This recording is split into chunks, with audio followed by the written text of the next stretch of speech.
Saan mapupunta yan, pare? Caloocan. Caloocan, no? Binabalot na ni paring dyan. Oh, upload natin ulit sa YouTube. Para di nila sabihin na, ano siya? Scammer.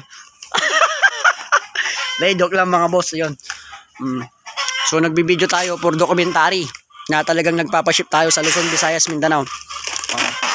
Ayan.